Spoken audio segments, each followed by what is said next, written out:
à tous, bienvenue dans Face à Face. Aujourd'hui, nous allons nous intéresser à la savate boxe française. Cette discipline jouit d'une excellente réputation puisque ceux qui en sont issus parviennent facilement à s'adapter à d'autres styles de boxe tels que le kickboxing ou la boxe anglaise. Alors justement, nous allons nous intéresser également à un boxeur qui a fait les beaux jours de la savate, Amri Madani, et qui s'est peu à peu réorienté en kickboxing. Mais avant de le rencontrer, je vous propose de découvrir ce bref historique de la savate boxe française. Les premières traces écrites de savate apparaissent au début du 19e siècle en France. C'est la seule boxe pied-point qui naît en Europe. En 1800, la savate est un sport de mauvais garçons. Finalement, c'est Charles Lecourt en 1938 qui la popularise en associant la boxe anglaise, c'est-à-dire le combat au poing, à la savate, donnant ainsi naissance à la boxe française moderne et au premier club de savate. Durant cette période, Joseph Charlemont et son fils codifient toutes ces techniques. Parti des bas-fonds de la capitale, la boxe française gagne en popularité et devient peu à peu un sport apprécié de l'aristocratie. Moins d'un siècle plus tard, la première fédération française des sociétés de boxe émerge en 1903, dont dépendent la boxe anglaise et la savate boxe française. La discipline fut même présentée au JO de Paris en 1924 comme sport de démonstration. Un homme qui pratique la savate est appelé un tireur, tandis qu'une femme s'appelle une tireuse. La savate boxe française se distingue des autres disciplines pied-point de par son côté esthétique.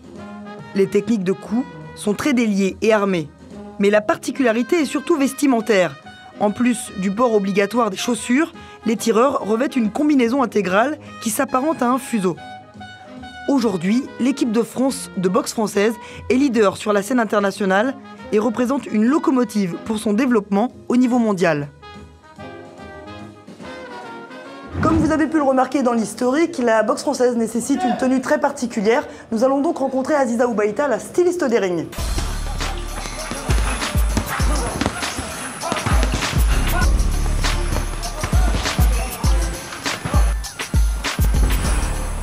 Salut Aziza. Salut Lucie. Ça va? Et toi? Eh ben écoute, ça va bien. Donc aujourd'hui, boxe française. Donc Aziza, toi tu es une ancienne championne de boxe française, Oui. mais aussi en boxe anglaise, et tu t'es reconvertie dans le stylisme, allié deux passions. Finalement, c'est génial, c'est incroyable. J'étais styliste dans la vie de tous les jours et que j'étais boxeuse professionnelle, d'où certains boxeurs qui ont récupéré mon numéro, qui m'ont appelé, qui m'ont demandé de les habiller. Et donc voilà comment le système s'est un petit peu mis en place. Le stylisme, c'est le deuxième combat de ta vie? Complètement. Et c'est une super bonne compétition parce que du coup l'adrénaline que j'avais sur le ring, je la retrouve dans mes bureaux justement à avoir des deadlines super sharp parce que c'est aujourd'hui pour demain et puis toujours faire des tenues justement qui sont à la hauteur du boxeur qui va les passer. Donc si on souhaite te passer une commande aujourd'hui, comment est-ce qu'on peut te trouver? Sur la toile, tu es présente, sur internet? Alors je suis présente, beaucoup de commandes aussi, beaucoup de gens me contactent via Facebook en message privé. Sinon c'est beaucoup de bouche à oreille. Et puis sinon j'ai un site qui s'appelle tenupersonnalisée.fr où justement dans le point de vue contact, justement les gens ils peuvent me dire ce qu'ils veulent, etc., qui ils sont. Et donc du coup je reprends le relais après sur leur ligne. Donc Aziza, là je crois que tu nous as concocté justement une petite tenue en boxe française, parce que c'est très particulier. Tu peux nous la montrer? Donc ce que je t'ai fait pour toi dans les couleurs que tu m'as demandé. Donc comme tu connaissais pas non plus le design, donc voilà, je t'ai fait un petit haut qui est relativement simple, mais juste avec les écritures et justement la différence de matière, ça fait un petit peu la différence. Merci Aziza. Je pense qu'on va aller la baptiser maintenant dans une initiation avec Amri Madani qu'on va tout de suite rencontrer. Je vais t'en donner des nouvelles. Oui. N'hésitez pas à passer commande. Donc Aziza est joignable sur Facebook mais aussi sur internet pour tout, des shorts, des peignoirs et puis n'importe quelle création. Allez, hop, c'est parti pour le baptême.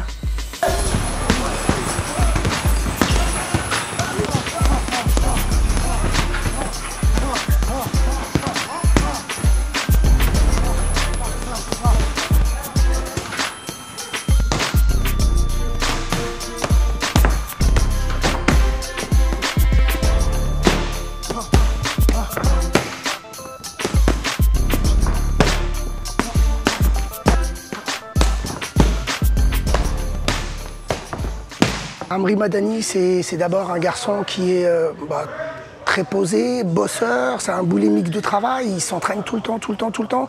Même quand il n'y a pas des grosses échéances, il est toujours là. Et c'est un garçon qui écoute, il est dispo pour tout le monde, que ce soit les hauts compétiteurs que les moins compétiteurs. C'est Amri Madani, quoi, nous on l'aime bien. Le potentiel d'Amri, bon, il était très grand, il était dans une catégorie qui était un peu plus bas, il était à 70 kg à l'époque. Et donc quand il est arrivé de Toulouse chez nous à Bobigny, on a décelé avec le reste du staff techniquement il était l'un des meilleurs, il avait des très belles jambes, les poings il était là et très disponible tout le temps, il est toujours en déplacement, sur le coup d'œil, les esquives, il a été, d'ailleurs c'est ce qui a fait sa force et qui lui a permis d'être aussi champion autant de fois qu'il l'a été. La différence entre le champion, le numéro 1 et le numéro 2, c'est pour Amri Madani, dès le début, il avait seul objectif, c'est d'être numéro 1. Donc travailler, être disponible, être à l'écoute, ne pas prendre les choses de haut, toujours là et constamment en train de bosser pour pouvoir performer. Et lorsqu'il performait, il remettait tout ça à zéro dès le lendemain ou dès les autres jours. C'est pas, une fois qu'il est arrivé champion, il ne s'est pas dit ça y est, c'est fini, je vais rester champion. Il a continué à travailler encore de plus fort et plus belle que la première fois. Et c'est pour ça qu'il a pu perdurer, contrairement à d'autres qui vont sur un titre et après le titre, ils pensent que c'est acquis et ils vont plus loin, ils se laissent et il faut se remettre toujours encore en question. Et Amri, c'est ce qu'il a su faire et il fait tout le temps jusqu'à ce jour. Amri, merci de nous recevoir. De rien, c'est avec plaisir. On va s'intéresser un peu à Amri le boxeur, mais aussi à Amri l'homme. Est-ce que tu peux nous raconter un petit peu dans quel contexte tu as rencontré la boxe française? J'ai commencé en suivant mes amis, mes amis du quartier. Donc, je les ai suivis donc, au Copière sportif à Ménilmontant, dans le 20e arrondissement de Paris. Ensuite, petit à petit, je me suis accroché un peu à ce sport et j'ai été surtout remarqué par le fils de mon premier entraîneur, Yves-Marie Gardette, qui m'a repéré et de là, tout a commencé, je dirais. Et tu as combattu très vite après avoir passé la porte de la salle? Oui, en fait, j'ai commencé en septembre et dès décembre, je suis monté sur le ring. Je suis monté sur le ring pour la première fois. Et justement, ça m'amène à la question suivante. Est-ce que tu te souviens de ce que tu as ressenti la première fois que tu es monté dans le ring? Alors en assaut, parce que je crois que tu as commencé en assaut. Oui, j'ai commencé. En boxe française, il y a une différence entre les deux. Tu peux nous rappeler la différence? En fait, quand on commence jeune, on commence par les assauts. Donc c'est de la boxe, je dirais, éducative. C'est l'équivalent en boxe anglaise. C'est très technique, donc? C'est très technique. La puissance est interdite. Donc il faut une certaine maîtrise de ses gestes et de soi. Donc alors là, j'ai commencé par cette pratique-là. Et donc ouais, j'ai ressenti énormément de stress parce que bon voilà, on part avec tous les copains et beaucoup de stress à ce niveau-là. Justement, tu passes de l'assaut au combat, donc il y a une différence là, la puissance est de guise. Et comment finalement tu as vécu ton premier combat puissant? Mon premier combat s'est pas bien passé. Donc je fais mon premier combat, j'avais 16 ans, 17 ans. Et donc je boxe contre un senior, chose qui ne devait pas se faire, mais bon, j'ai accepté de faire le combat. Et en fait, je perds par KO, je prends un KO ce jour-là. Et donc voilà, beaucoup de remises en question, on se demande si on est fait pour ça, si on se trompe pas. Et écoute, j'ai persévéré. Et 3 semaines après, je gagne mon combat pour les championnats par KO contre un garçon de mon âge. Et donc là, voilà, tout a commencé. À quel moment tu décides de devenir champion? Est-ce qu'il y a un déclic à un moment donné? Le déclic, en fait, est venu lorsque le fils de mon entraîneur, dont je t'ai parlé au début, m'a emmené à Coubertin, en fait, et, pour voir les finales du championnat de France Élite. Donc ce qui se fait de mieux en boxe française.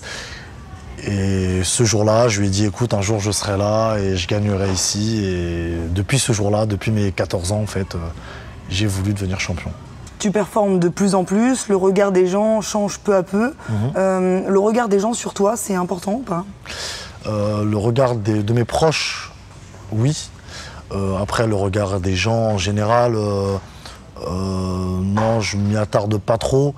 Moi, vraiment, ce que j'ai fait, je l'ai fait pour moi. Je me suis fixé voilà, l'objectif d'être champion. Une fois que j'ai rempli cet objectif, voilà, j'étais content et j'ai la chance de pas vivre qu'à travers ça. Je me suis construit aussi en tant qu'homme, enfin la boxe m'a aidé à me construire en tant qu'homme.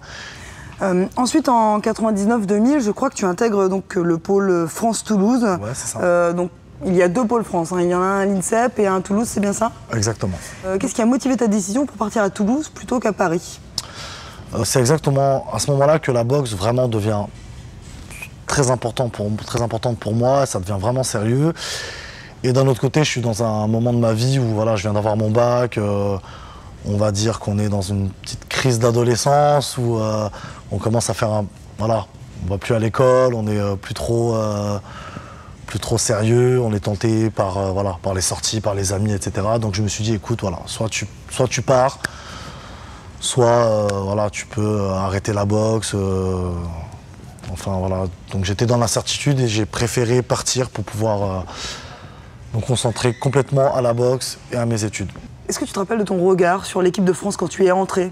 J'imagine qu'il y avait des icônes de la boxe française. Quel regard tu portais sur eux? Et bah, une fois que j'y suis rentré, ouais, c'était quelque chose d'assez particulier. Vraiment, j'avais les étoiles plein les yeux et en y réfléchissant bien, c'est les meilleurs moments dans une carrière où tu découvres tout ça. En 2006, la Savate quitte l'INSEP. Comment est-ce que toi tu as vécu ce changement géographique? Parce que vous êtes, enfin, je crois que la Savate s'est installée à Hermont-Aubonne. C'est ça. Comment ça a été vécu ça? Bah, pour moi personnellement, ça a été, ça a coïncidé en fait avec l'arrêt de ma carrière en boxe française. Donc une fois que la boxe française est sortie de l'INSEP pour s'installer à Aubonne, moi j'ai raté ma carrière en boxe française. Je pense que ça a été un coup dur. Après, bon, c'est vrai que la boxe française, c'est pas un sport olympique, qu'à l'INSEP, l'objectif, c'est d'accueillir que les sports olympiques. C'est une décision qui peut se comprendre, quelque part. Mais c'est vrai que pour moi, en tout cas, ça a été quand même... j'ai trouvé ça dommage. Et je pense que si la boxe française était restée un peu plus longtemps à l'INSEP, j'aurais continué. Et tu te mets donc au kickboxing dans le style K1. Voilà, c'est ça. Et pourquoi cette boxe en particulier?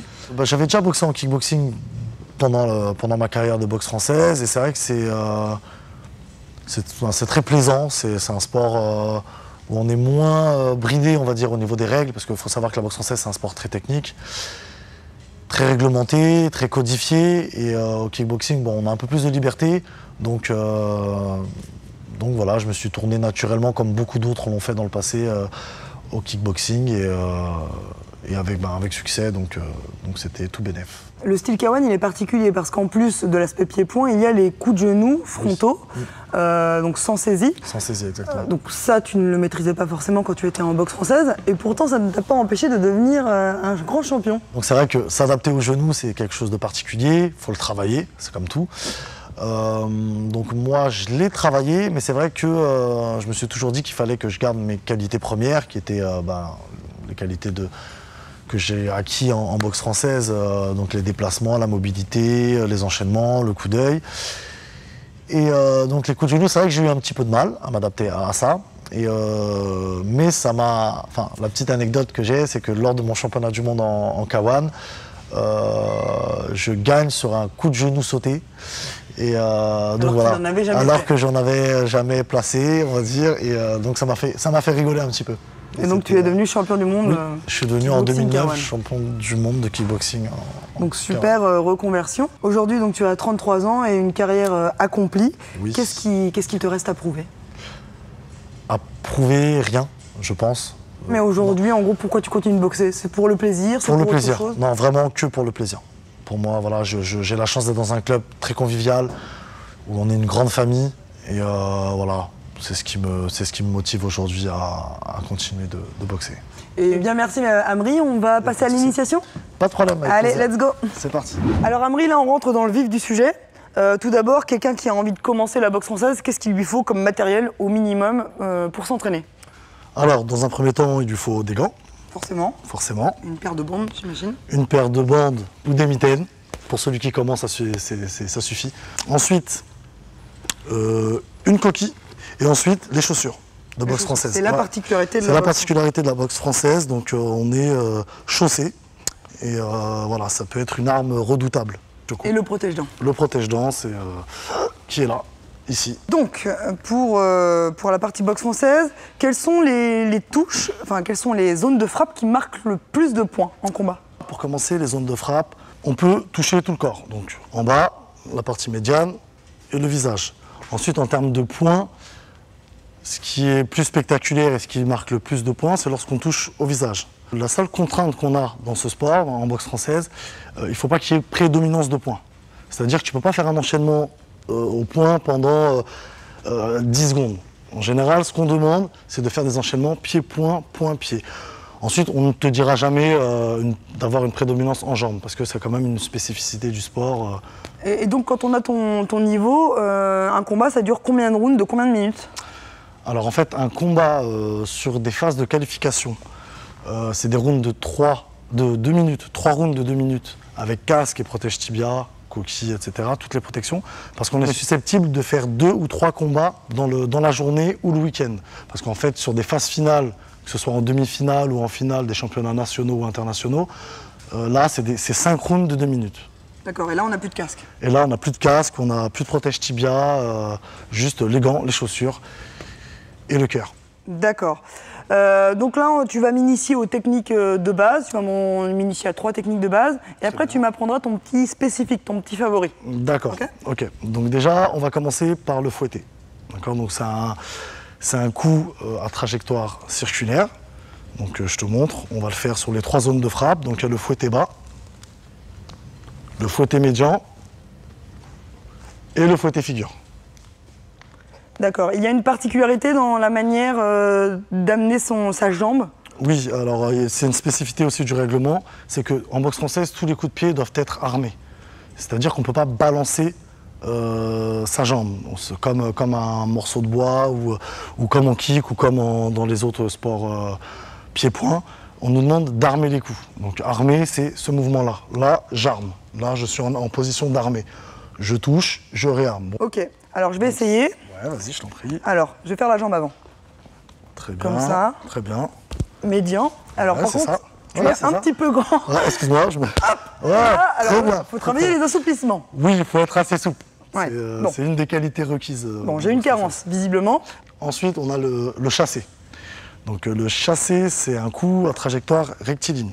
Comme son nom l'indique, c'est pour chasser son adversaire. Pour le tenir à Pour distance. le tenir à distance, on va dire que tu viens vers moi, je te chasse. Et ça, on peut faire 3 pas en arrière facilement. Exactement. Alors, petite démonstration. Petite démonstration, donc je vais faire sur les 3 zones. J'arrive sur toi. Oui, tu arrives sur moi, hop, je te chasse. Ça, c'est ce qu'on appelle un chassé d'arrêt, parce qu'il y a beaucoup de spécificités dans le chassé. On peut avoir un chassé d'attaque, un chassé d'arrêt. Donc là, je vais déjà te montrer le coup sur les 3 zones, d'accord? Donc, le chassé bas, le chassé médian, le chassé figure, d'accord? Encore une autre spécificité de ce coup, c'est un coup qu'on peut faire latéralement comme frontalement. Donc je peux te faire un chassé frontal, ici, médian, ou figure. Alors je vais l'essayer. Vas-y. Alors toujours avec la jambe avant. Oui. Très bien. Comme ça. Ouais. Très bien. Alors, par Et contre. figure. Ouais, c'est bon. Bon, un petit conseil. Pour monter figure, si tu veux essayer de monter figure, monte ton genou. Ça va t'aider. Alors maintenant frontal. Ouais. Non, bien. peut-être Si, pas c'est fermé. ça. Si, c'est ça. Ouais, Ok. très bien. Bon, Très bien, très bien. figure, je vais essayer. Mais... Vas-y, essaye. Si, c'était pas mal ça. J'ai fait le prendre. Bon. Si, non, c'était bien. Ok, donc ça, c'est le chassé. C'est le chassé. Ça sert à bloquer les attaques ou les offenses de ton adversaire. C'est ça. Allez, 3e technique de base. 3e technique de base, on va voir le revers. Donc le revers, c'est un coup à trajectoire circulaire. Donc c'est un coup qui peut paraître pas très efficace au niveau puissance, mais c'est un coup qui, au niveau psychologique, qui peut être très important. Parce qu'en général, si on se prend un revers figure, tu vois, un revers, c'est ça. D'accord. En pleine tête, psychologiquement, c'est dur à encaisser. Ça marque beaucoup de points. Ça marque beaucoup de points, parce que c'est quelque chose d'esthétique, et aussi c'est une prise de risque. D'accord. Et la prise de risque, elle est valorisée. Elle est valorisée. C'est un coup qui peut se faire de façon latérale, d'accord? Donc en fait, c'est comme si je te mettais une claque avec ma semelle, d'accord? Donc j'arme comme le chassé, sur le côté, et avec ma semelle, je vais venir soit t'enlever tes gants, enlever ta garde, ici, Ouais. pour ensuite, voilà, par exemple, disons un truc qu'on voit souvent, revers et une droite, tu vois, j'enlève les gants, je touche. Ou on peut le faire aussi de façon frontale. D'accord? Ah, d'accord. Pareil, on peut aussi enlever les gants. Alors, il y a 3 revers, donc je vais les essayer. On essaye. Alors, bon, c'était en jambe arrière ou en jambe avant? Comme tu veux. Alors, bon, par contre, je vais avoir du mal à toucher ton visage, mais... C'est pas grave. Ouais, Comme ça? très bien, très bien. Comme ça? Ouais, c'est très bien. Ok, et de l'autre Ça, jambe? c'est latéral. Oh, non, Voilà. non, j'ai pas assez de souplesse de cette jambe. Ouais, mais c'est pas mal. C'est pas mal. Ensuite, Frontal. Comme très ça. Bien. ok. C'est ça. Et après, Donc là, disons. Ah, ouais, c'est ça. c'était Ouais, ça c'est ça. Disons que je te mets une jambe ici. Tu passes en dessous. oh merde. Et J'ai réussi. Ouais. Tu essaies de prendre le. Je suis fier. C'est à peu près ça. C'est bien. C'est bien, c'est bien. merci. Et ta petite technique favorite? Alors, ce que j'aime bien faire, c'est Richard Aguilera qui me l'a appris. C'était son coup favori et c'est devenu le mien aussi. Donc en fait, c'est un enchaînement de 2 coups. D'accord. Donc en fait, je te mets mon direct du bras avant. Mais ce direct-là, il n'est pas fait pour te toucher, pour te faire mal. C'est surtout fait pour Pour masquer? pour masquer, exactement. Donc là, à ce moment-là, je te masque la vue. D'accord? Et en même temps, comment dire? Et sur le retour du direct, j'arme un chassé frontal, jambe arrière, d'accord? Ça fait ça. 1, 2. Ah oui. D'accord? Ah oui, effectivement. Et celui-là, tu n'as pas le temps de le voir. Ah, il est très surprenant. Il est très Même au ralenti. surprenant. Et, Rien qu'au ralenti, on voit qu'il peut être très surprenant en pleine vitesse. Alors, et en plus, il a comment dire?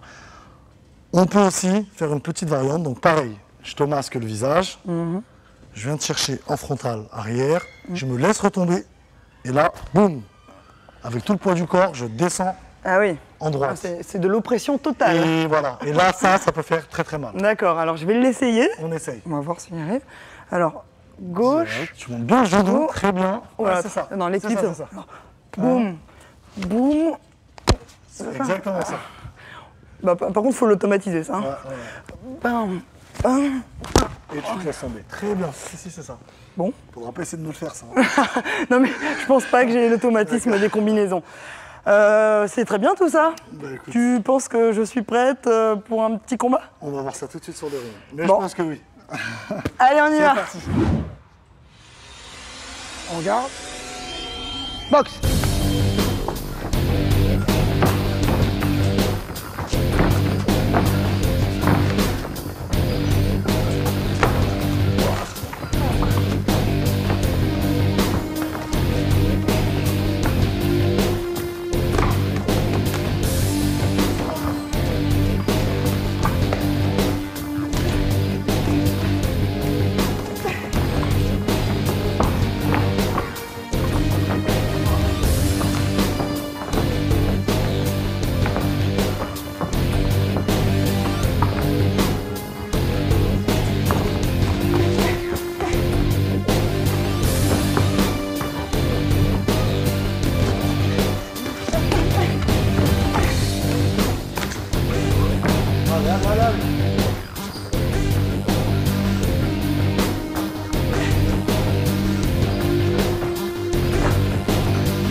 Ouais, c'est intensif. Je suis obligé de la cogner un petit peu, mine de rien, parce que sinon, c'est dur, hein. Heureusement que j'avais le gant à un moment, il m'a bien touché. Allez, top, c'est parti.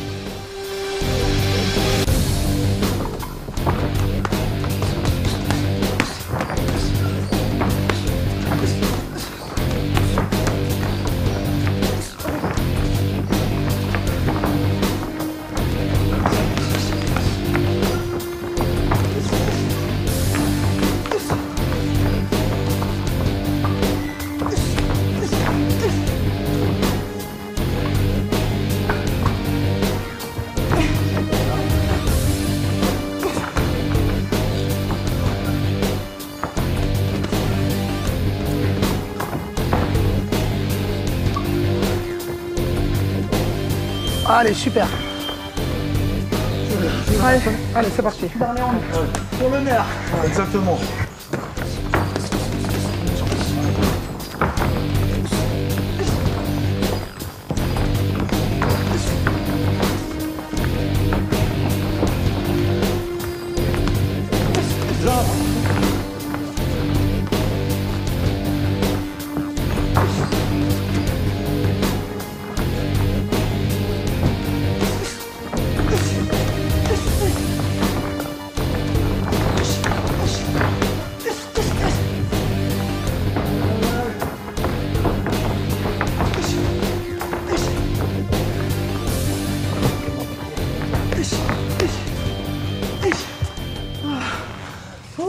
Ah, c'est bien ici. Bravo. Ah, merci. C'est intense, hein, la BF. Ouais, très intense. Ça n'a pas l'air comme ça de l'extérieur, mais en réalité, avec toute cette dimension des déplacements, il faut être très rapide aussi, mais ça c'est propre à tous les sports. Il faut répéter pour avoir ce qu'on appelle des automatismes. Ce qui est bien, c'est qu'avec la boxe française, tu peux perturber ton adversaire parce que tu donnes une combinaison, puis tu pars sur la gauche ou la droite, tu sors du champ de l'adversaire. Et c'est cette dimension-là qui est intéressante, stratégique, qu'on n'a pas forcément dans tous les arts martiaux. Merci en tout cas Ambry pour cette initiation du tonnerre. J'espère que tes spectateurs ont apprécié cette initiation. Moi je vais peut-être continuer à essayer de te fouetter avec mon pied, j'entends bien. Et pendant ce temps-là, nos téléspectateurs vont essayer de réaliser leur gamme. Je vous invite pour le prochain face à face. On remercie également, j'allais oublier, Aziza Oubaïta qui m'a concocté cette superbe tenue très féminine. N'hésitez pas à passer vos commandes. Je vous dis à bientôt sur Face à Face. C'est reparti? À bientôt, au revoir. Allez. On recommence.